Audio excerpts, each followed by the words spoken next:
Hello, and welcome to another horror review. Right. I know I've been kind of stopping and starting with these things, but trying to get back on the bandwagon. Obviously, I've been busy on other channels, if you've seen the links, and same again this Saturday, so bear with me. Obviously, if I'm on other people's shows, I can't be on this one at the same time. It's all part of it. But then again, it's if you don't give a bit of yourself, how can you expect people to support you? It's all down it, and it's fun to hang out with folks. That's part of the joys of being online and having a hobby and interest, and that you get to meet people, network, uh, collaborate. It's all part of the fun.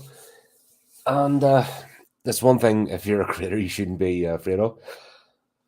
Right. So I'm giving a wee bit of a ramble here because I'm still trying to. Literally just finished this about 10 minutes ago. I'm trying to wrap my head around it. There's a lot to take in here. This was not what I was expecting. Look at the art, the artwork, the name, the premise. This is your bog standard ghost story, but it's not. It's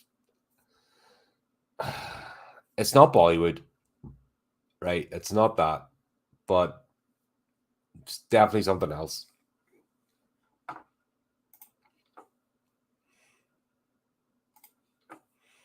Oh, hey Chris, welcome. Yeah, it was a fun game. It was what was hilarious was my character was an NPC, so I decided, well, talked obviously with Phil the GM, and thought we'd bring this guy High Castle in, and he's utterly despised by the group. And yeah, it was an interesting dynamic. A bunch of people I haven't played a game with before. I decided to be a character that is absolutely hated and caused a lot of trouble. And then my dice roll, but I actually got to use my psychology skills, got a 100 dice roll. So that just kind of summed up the character and the history of the character and solidified their opinion of the group. But that's the joy of it. You know what I mean? You can't you can't get upset about this cut. You just got to roll it and just embrace the madness. That's it. I think one thing about RPGs is if you have the right mindset, you learn to let go of yourself a lot. And those people that like have are really precious and have egos, and anything that's seemed even remotely challenges in the threat, that's I think role players, the ones that embrace the game, just tend to let go of all that stuff. Now, yes, you get that guy, of course, and you get other ones, but not take it far too seriously. But most of most, it's just I'm gonna let go of any pretensions and just get on with it. So, yeah, that's every Wednesday.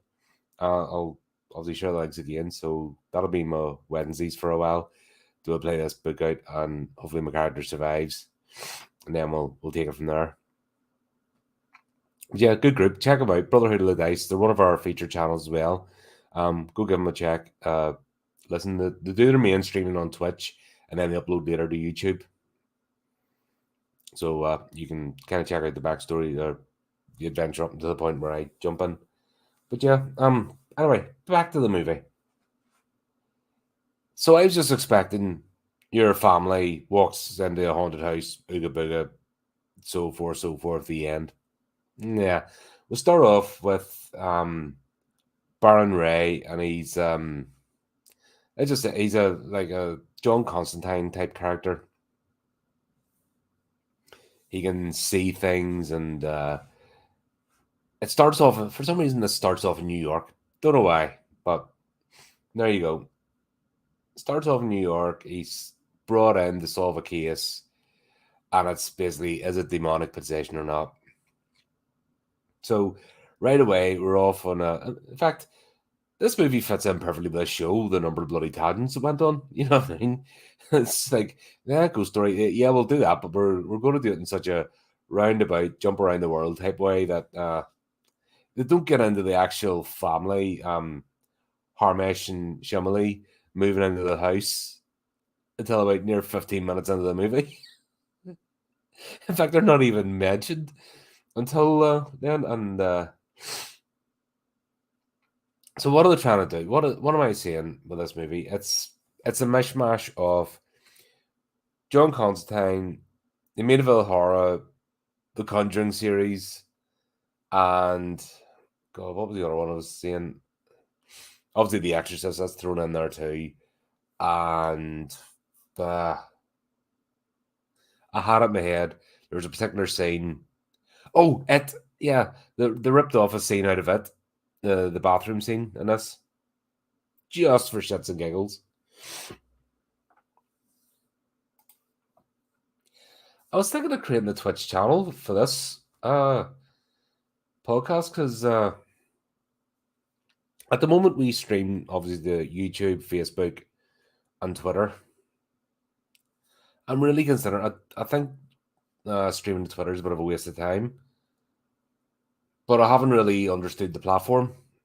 If that makes sense, I always saw it as a pure, primarily gaming platform. So I don't know if this, like the reviews, would fit in Twitch, but it might be worth doing it. And then when we're doing games, stream it there. Although not me playing games like computer games because I'm shit at them, and I would just embarrass myself, and I'd probably get a load of 9-year-olds like absolutely abusing me on it for being crap. But yeah, something I've been looking at other. There's another one called Kick. So there's loads of channels out there now, and might be worth doing. But yeah, so we'll have this guy Burren, right? And he goes, one thing I can't get my I can't really get my head around. The sound effects and the music in this, really jarring. That's something that really puts me off this movie, even though it's watchable. The music doesn't fit in. The sound effects are so clunky. And the way the shift from music, the quiet, the speech, and the speech, it all looks dubbed, which doesn't make sense because there's a mix of, you know what I mean? It's a Hindi director. The main characters, well, 4 of them are Hindi. Everyone else, at the start, there's Americans. Then it's a little village in England. So it shouldn't be dubbed, but it looks dubbed. And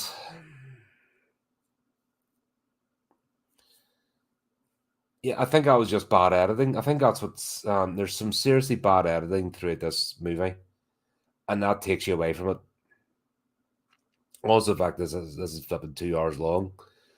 Horror movies don't need to be, especially poltergeist slash possession slash demon movies, don't need to be 2 hours long. That's where you start losing it because you lose your tension. Unless there's like a massive mystery to solve, which with this there isn't. What happened is they went off and like 2 different plots. You've got Baron and Sukbar. He's like Baron's assistant. He's an investigator. He's working with the police, and there's that whole aspect of things. Then there's the Harmesh and Shimley storyline moving into the house. Then there's the Bran storyline, and he's the strange guy who goes around taking photographs of everything. Then there's a whole, this city, this village is the suicide capital of Britain because everyone keeps jumping off this cliff. And it's all over the news. Yet these two, when they're buying the house, didn't look up the area or anything and didn't notice. It's supposed to be set in 1978. So, yeah, no internet. Maybe that's why they set it in the timeline. That didn't make sense either. Why setting it in the timeline? It didn't add anything. The way this is, it could have easily been done in modern times because I was getting nothing of the 70s because they weren't showing limitations for distance or communication or anything. You know what I mean? They were finding out stuff. It wasn't really, I don't know. I just didn't get it.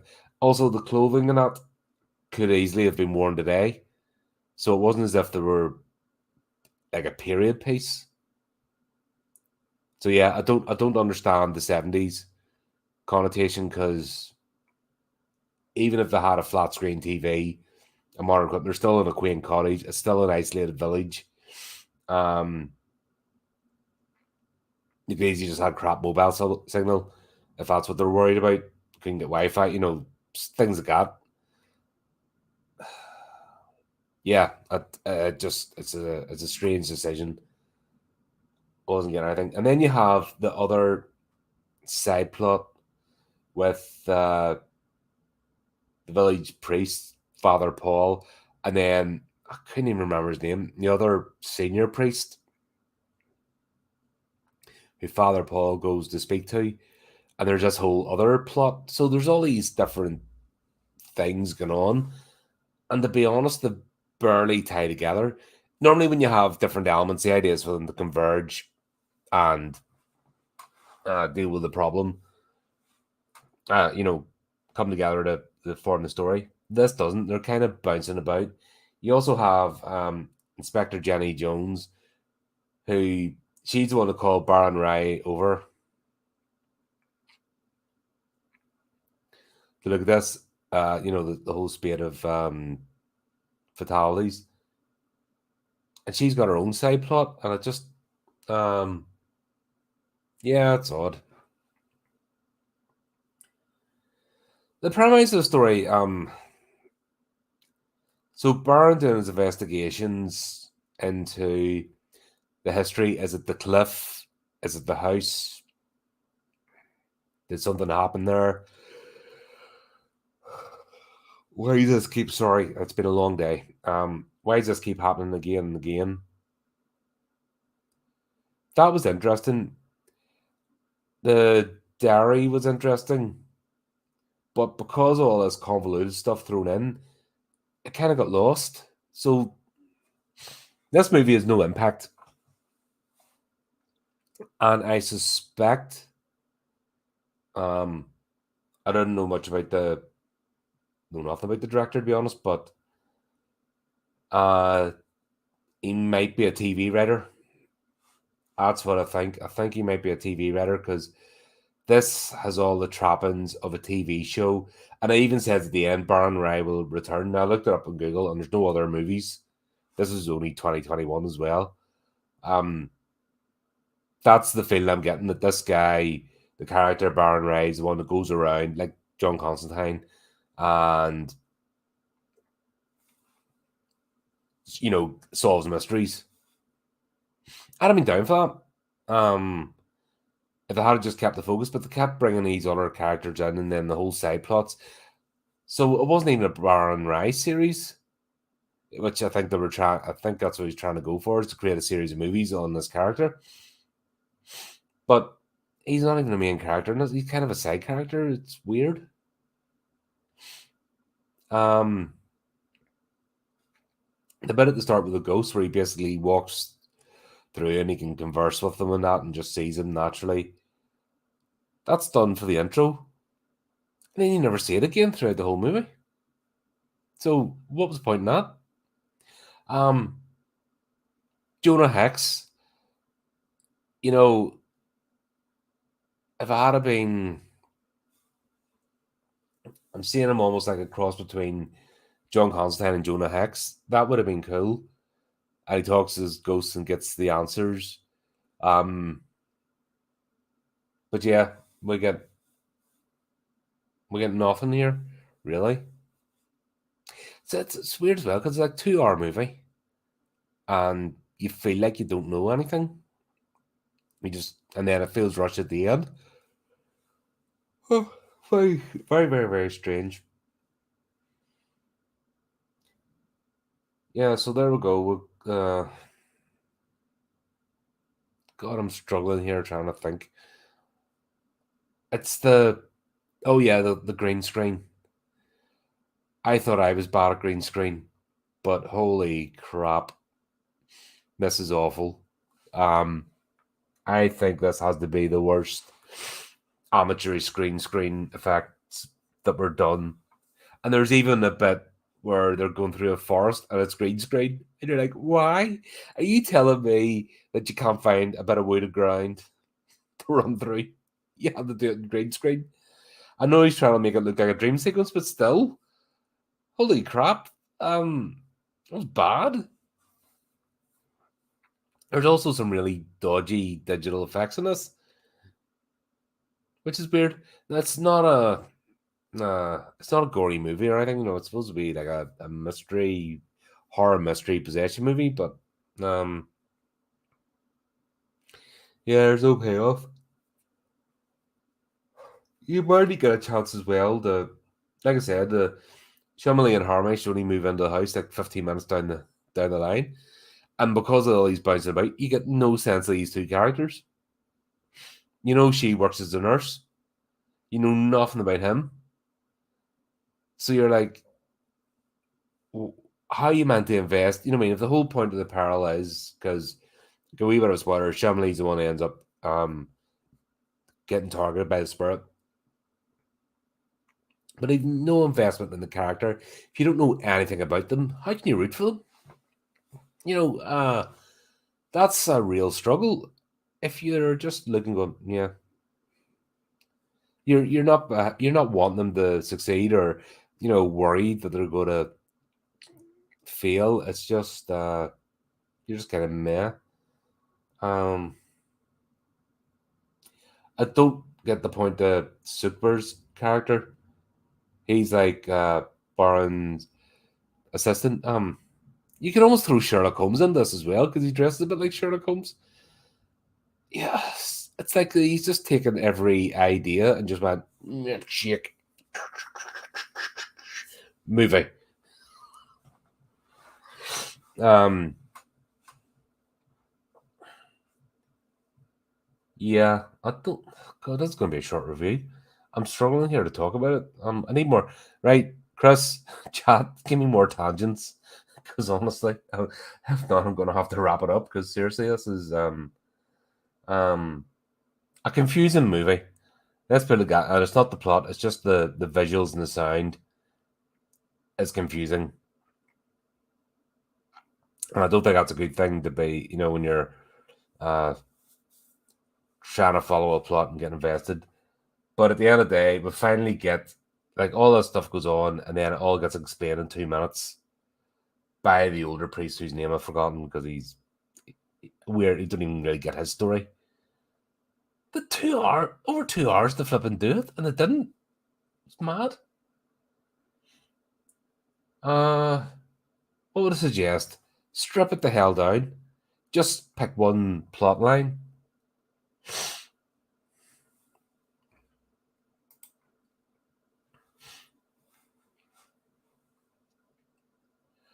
Um, at the moment, it couldn't be any worse than current Hollywood.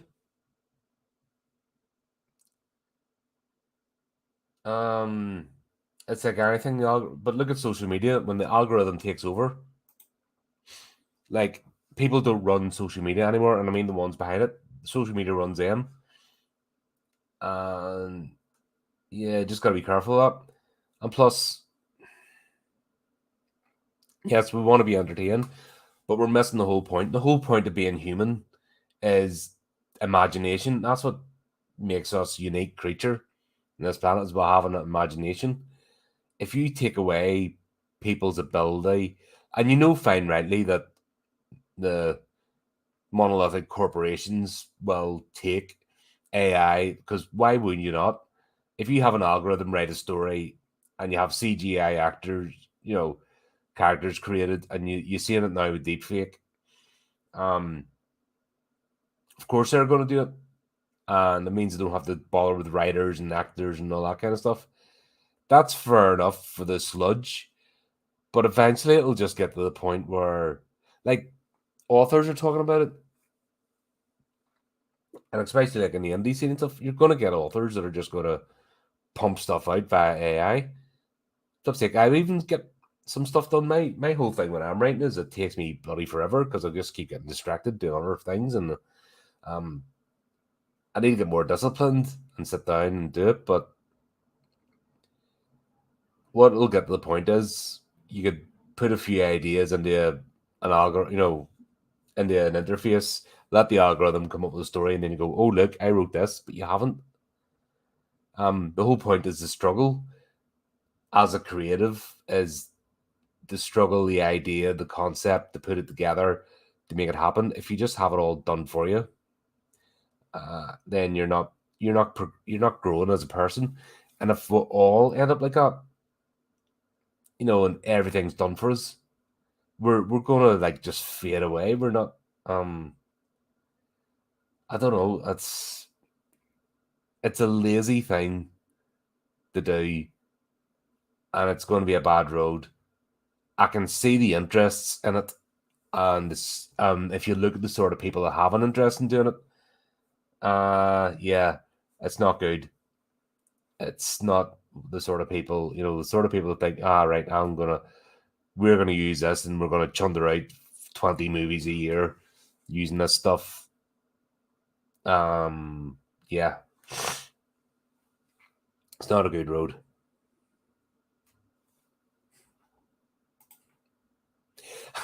I cleaned my toaster last weekend, just extra special, just in case as well. Like, I know I haven't cleaned out the wee tray in the bottom in a while. There you go. I do apologize. But that's it. Look at the. I don't bother the devices. I don't see the point, and I can type, so I don't need to speak into something. Just never got into that. So, but you look at the way people just are and they're like us. If you notice the people when they've got their phone, they're going around and they're not even like got up. They're going nah, nah, nah, nah, nah. And it merely makes you look and people actually change their and they just they can't even speak anymore. Yeah, I think we need to dial out back. Eventually, we're going to need like an EMP and just start us from scratch again. Just we'll all go back to the caves and then have a wee think about our lives. Might need to happen. Maybe that's what the Great Reset's all about. All the Klaus Schwab and all them lunatics. That's what they want. The one is all back, grubbing in the dirt again. I don't know. I'm not anti-technology. Obviously, I wouldn't be sitting doing this if I was. I have been working with technology since before my teens. I have reveled in the progression of technology. And with the internet, you thought, okay, the world is at your feet. The chances of breaking down barriers and interacting and doesn't matter where you are in the world, you can talk to anybody, etc. Which we've demonstrated in this show. Actually, we can. Haven't done the Far East, haven't done Africa. Yeah, we need to try and get a stream going there with someone. Hopefully, who knows, find some horror fans. That'd be cool. Get like a stream going, like just random continents of the world, as if we're all same room. So that side of things and technology, I absolutely adore. But the general flipping masses have just become dumber. The more we're in the age of more information at your fingertips than possible, and yet people have become like thick, like proper thick. Like you're talking medieval peasant has more common sense and a balanced worldview than the modern Muppet. It's a very, very strange thing. But there you go. That's there's talk about what was it? I saw some news article that kids are banning the old Nokia 3310s because they just need to switch off. They want to still like be able to ring their mates and meet up and stuff, but they've actually started getting the old school flipping Nokia phones that not have social media on it. And I think that's actually quite brilliant. That got to the point where actually there's a generation self-regulating, going, this isn't good for my health. And fair play to them for doing it. It seems to be this generation of absolute idiots from like, I don't know, 25 to 35 sort of age bracket, or probably just hitting 40 now, 30s, 20s in relation to me. And then it seems to be the younger generation after that are looking at them guys and going, yeah, nah, I want no part of that. So that's cool in a sense. No, technology is good as long as you own it and it doesn't own you. But that's like anything in life. Anything you indulge in, the minute it owns you and you can't function without it, or it dictates how you live your life, then you got to stop it. You just got to dial back, That's my thoughts on that. There we go. But yeah, this movie was very confusing. I wanted to enjoy it. I really did. And I didn't hate it. Although, one thing I can't forgive is we were teased boobies and then denied boobies, and that's just not on. You either show the boobies or don't show the boobies. You don't hint at the boobies and then pull the boobies away.